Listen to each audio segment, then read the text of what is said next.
Hi, I'm Ellen Siegel, and today I'm talking with Michael Rosenbaum of Path to Enlightenment and Alternative Choices.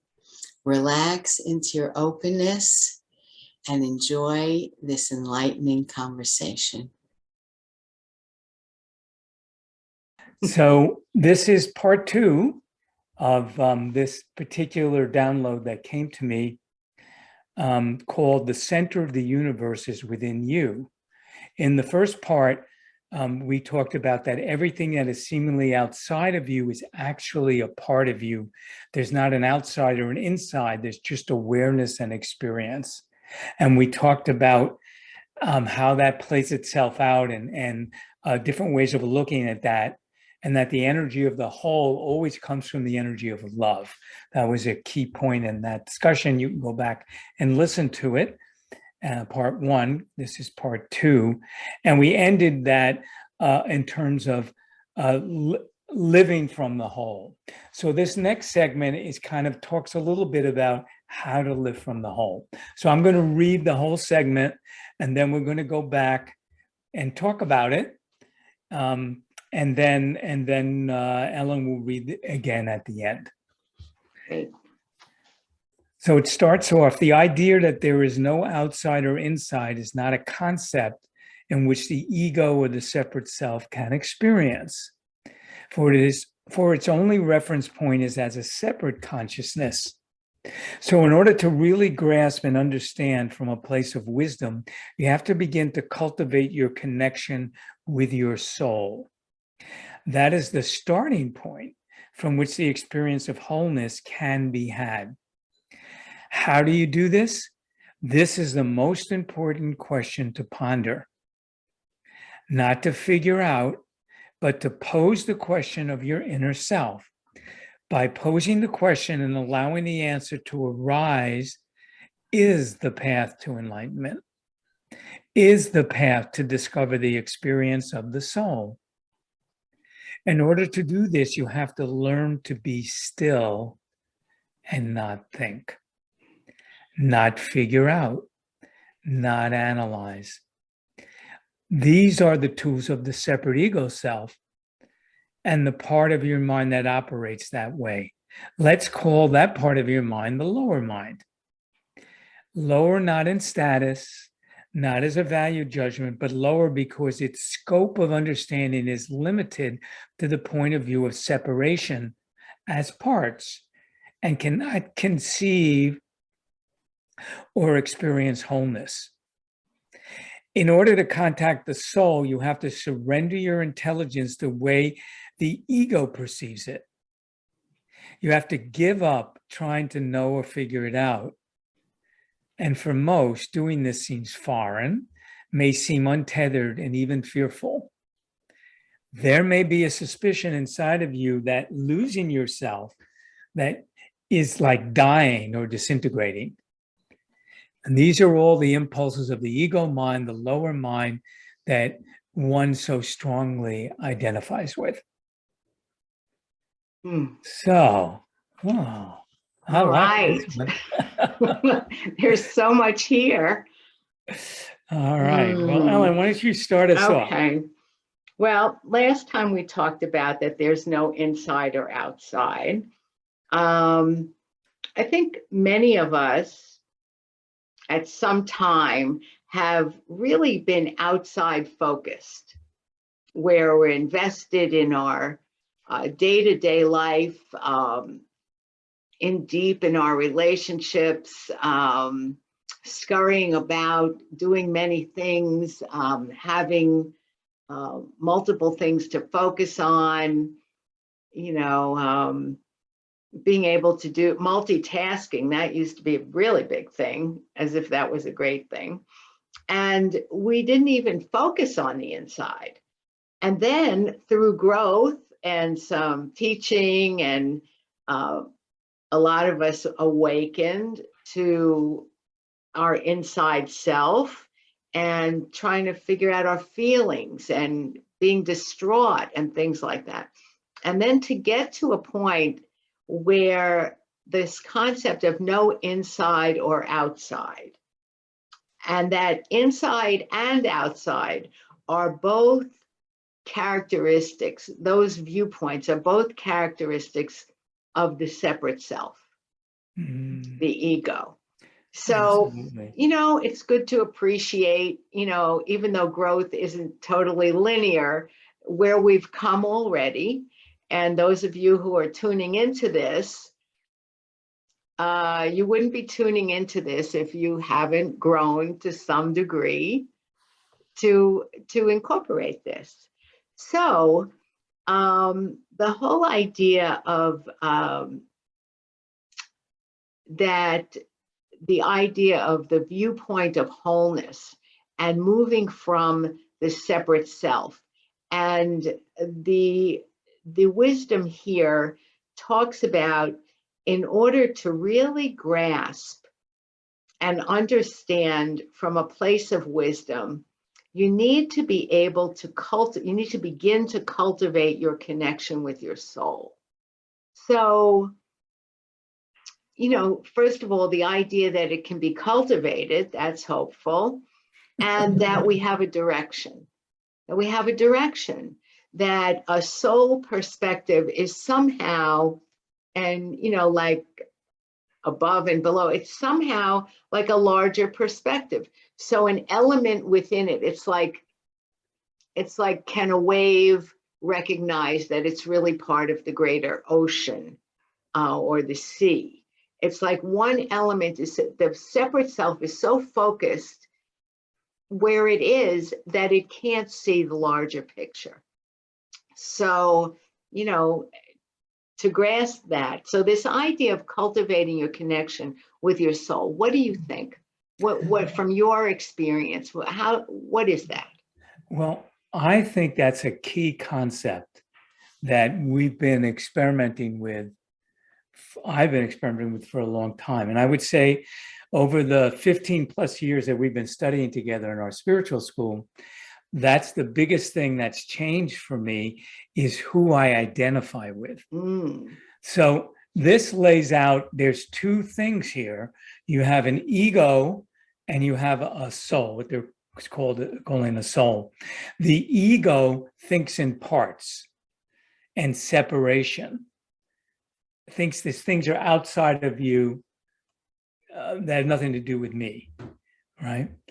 The soul thinks in wholeness, meaning we're all interconnected, we're all part of the same thing. It's a completely different point of view. And as we said in the last talk, that this energy of wholeness, the key part of it, the base note of it, is unconditional love. So when you're coming from the soul, you're coming from the energy of unconditional love. And the ego is the one that's trying to gather and get things outside of you to create a sense of wholeness. Isn't it funny how the ego is trying to gather enough stuff so it can feel whole? Right? It's a way of looking at it. But it can never be enough stuff, because it's always just looking at the parts. But the soul somehow can see the whole, can experience itself as whole. It has nothing to do with whatever you've gathered. It's an experience inside, and it comes from the energy of this unconditional love, because unconditional love is the energy of connection, of no separation, right? So I think that's really a key point here, is how do you develop your experience of the soul? And I love that it said, don't try to figure that out. Why not try to figure it out? Because the only part that figures things out is the ego. So if you try to experience the soul or wholeness from trying to figure it out, then you're back in the parts. And it doesn't work. It'll never give you that experience. It'll give you a maybe, close to, kind of approximates, but it's not really the experience. Right. So And it says something I think very provocative. It says, what you should do is just pose the question of your inner self. How do I experience the soul? How do I experience wholeness? And then sit in silence, stillness, and allow whatever answer wants to arise to arise. This is great. And so a lot of people have trouble getting still. Amen. And even with practice, maybe there's an art to it, or it takes patience to know that there's lots of different ways to bring that about, and different people can start out at very different levels. Some people can't be still even physically, so there's relaxation exercises and guided meditations to progressively relax your body. And one of the things that I've come across is that the more you relax your body, your consciousness relaxes, your mind relaxes. And that's sort of an entrance point to calm oneself down. And then if you seek a regular practice of meditation, and there's all different ways to go about this, and I love that it's underlined here, learn to be still. It can be learned.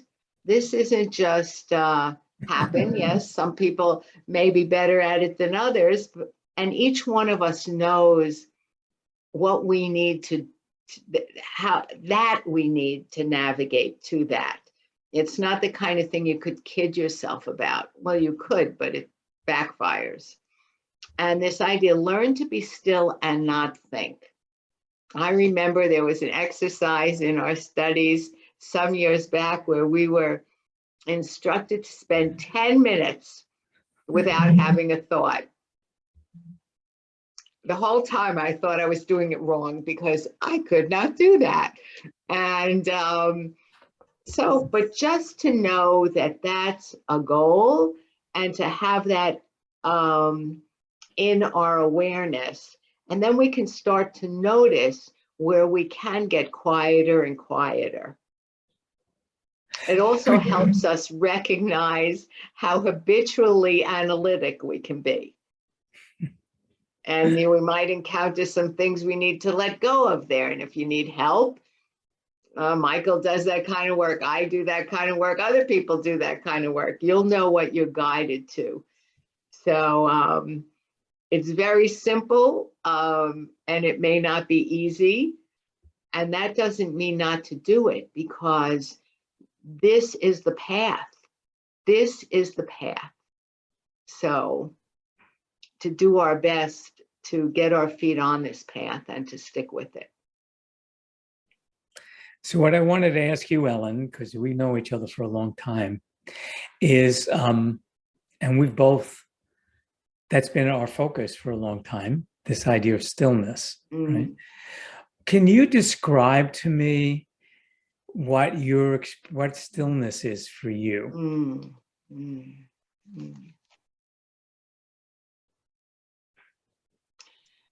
Well, the word that comes to mind is no thing.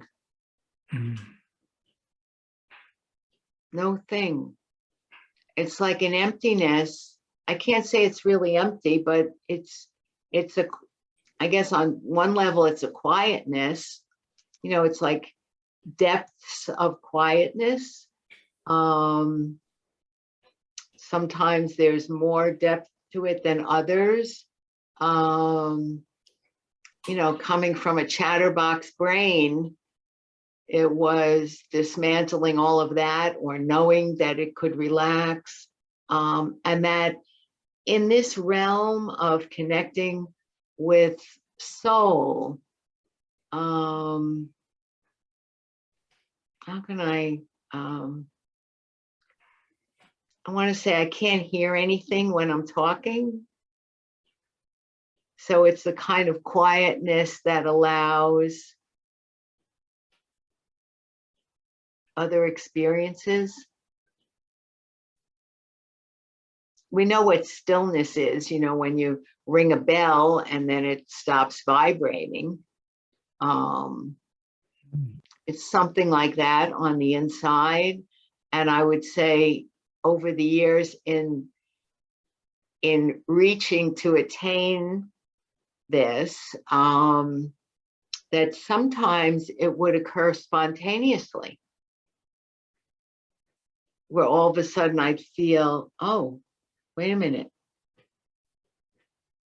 this is that, you know, and not really feeling like I had a grip on it so much. On the way to the skill of slipping into it intentionally. So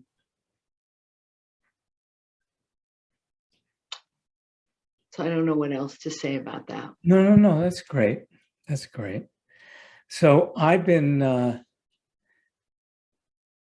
so I like your idea that, you know, there are some techniques and ways to create stillness. So one of them is relaxation, relaxes some of your mind's not so active, right? And it begins to calm down. So you have these spaces of quiet, right? And I would say my biggest challenge to really sitting in stillness, which took me a long time to even begin to experience. And I've been meditating for 40 years. So it's only in the last couple of years I really feel like I kind of mastered that a little bit. Right? So so what happens is that I used to think that stillness, or sometimes they use the phrase emptiness or the void, right? Those are synonymous with stillness used when people discuss it, masters discuss it. I used to think that meant nothing was happening. And there was never a time where nothing, Right. in my experience, was blank. So that's a little confusion I think people have. It's like everything's turned off and it's blank. So that's not been my experience of stillness. Right. But what I found out was that as I began to meditate, and there are different techniques of focus, like, and one of the popular focuses is on your spine, right? And that seems to bring your consciousness in a different way, right? And they've also done studies with where they measure your brainwave frequencies, and master meditators have different parts of their brains light up, and they're in different lower brainwave frequencies, right? So they can kind of track that. But what I discovered that was really interesting to me in the last couple of years, because I have very interesting meditation experiences, have for a long time, and I would get different visuals. I might hear, like I get these downloads, right? Different things would happen to me that I thought were really interesting. And then I would meditate. If I had an interesting experience, the next day, I would try to recreate that interesting experience.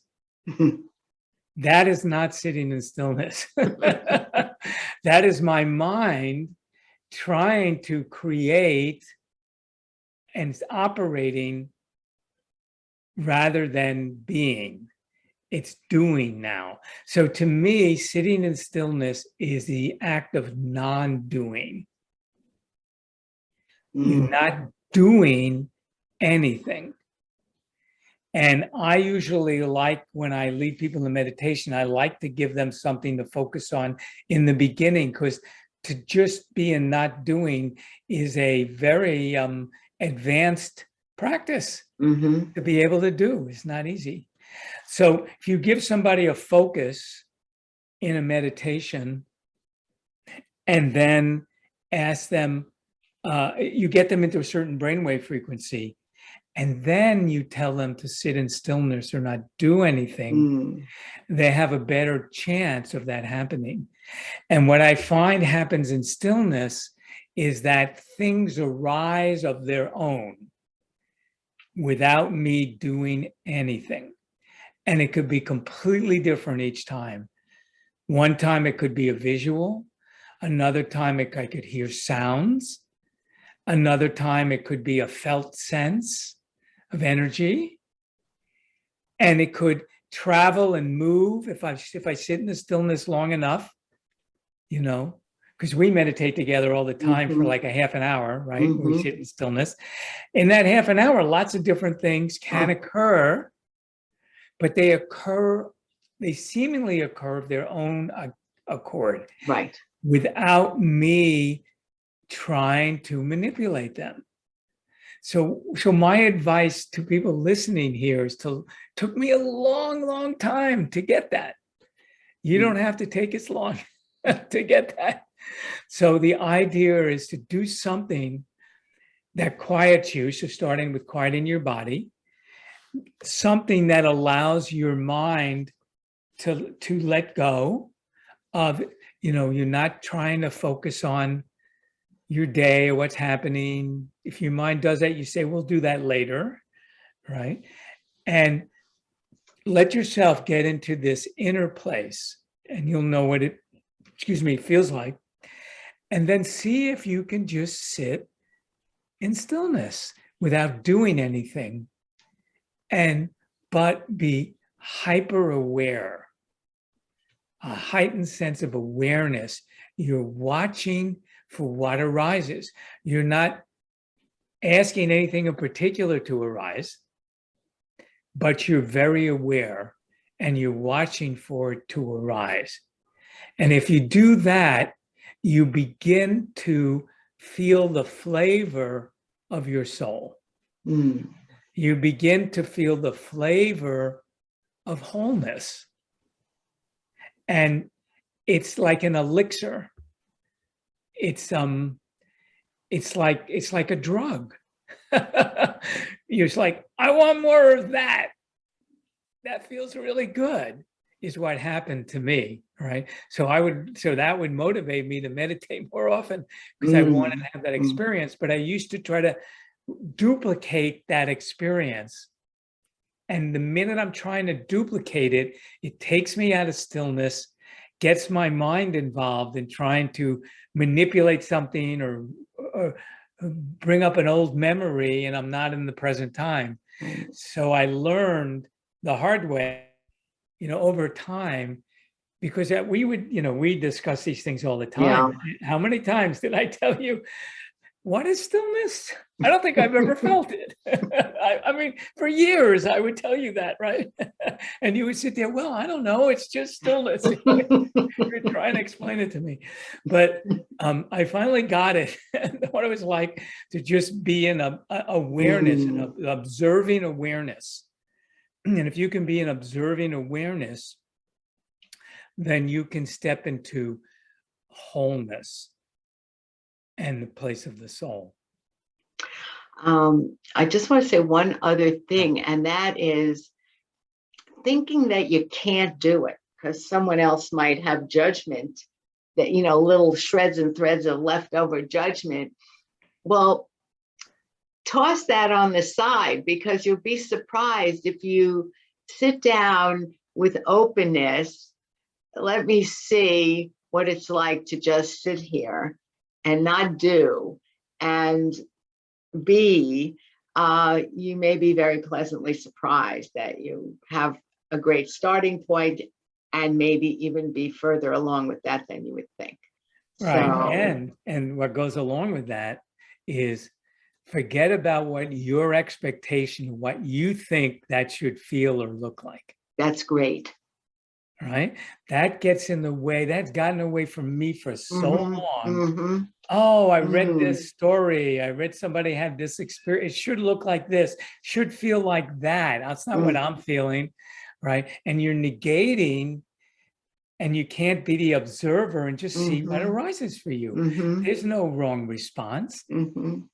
If you can sit and just be the observer, then you're sitting in stillness.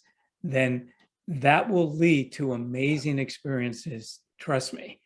And But I and don't to know what let yours are going to be.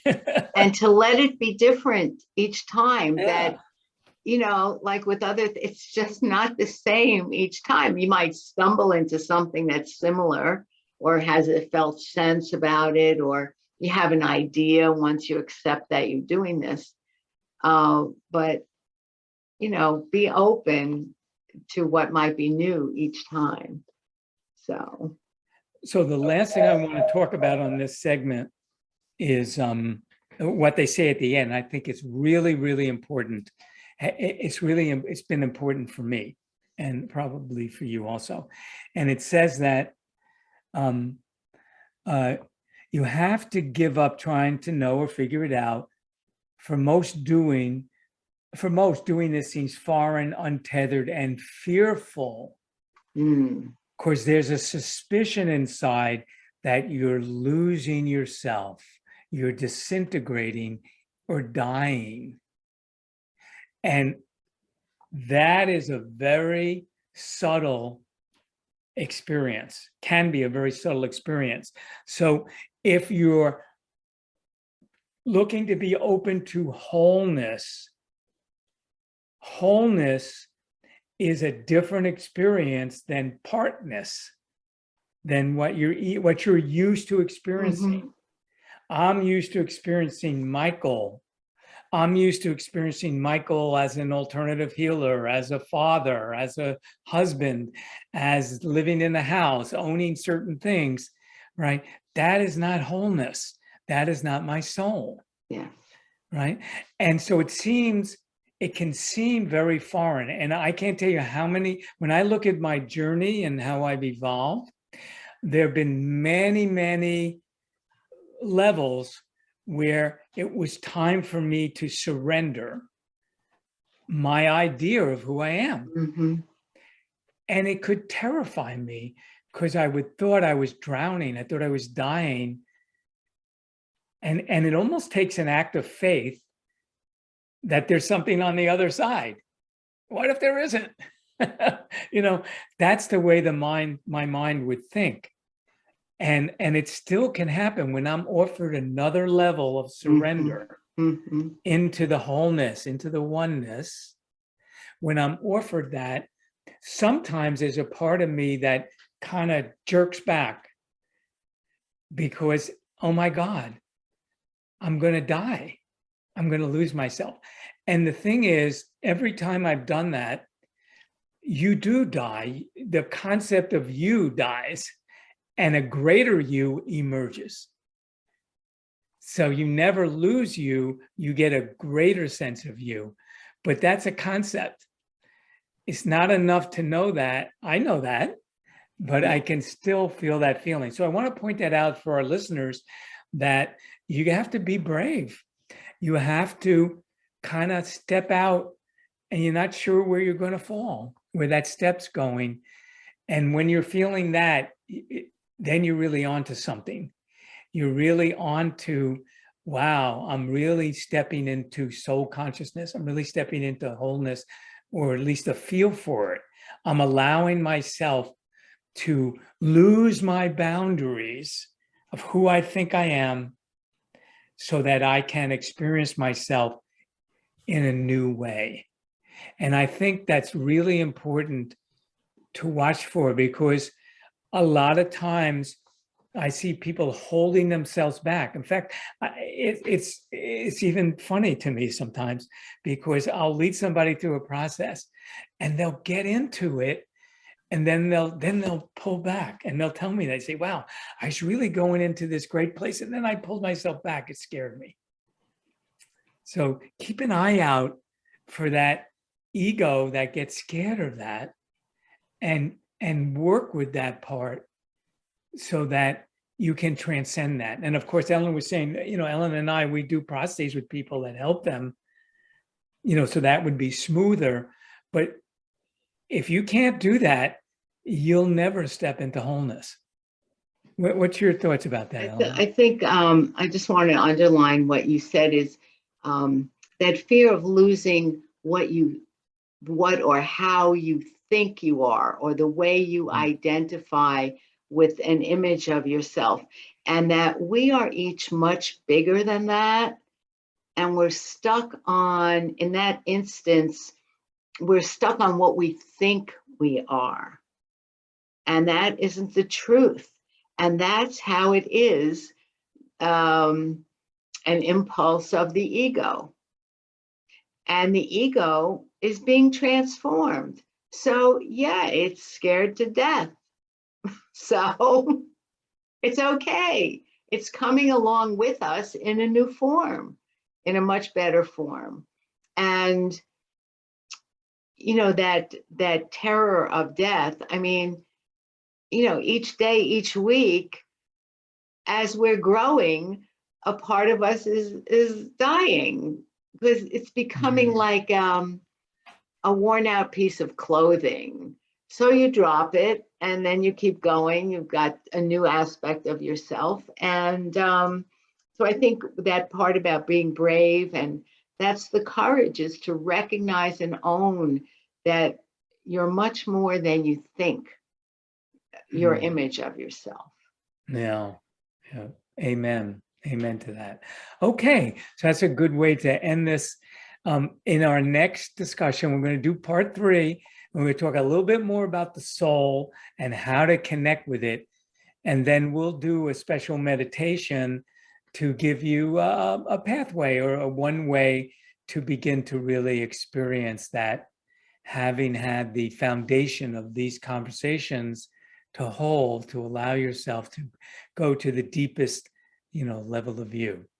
So I was going to say, so thank you for joining us for the Bringing Heaven to Earth series, episode number 2, and we'll be on to number 3 soon.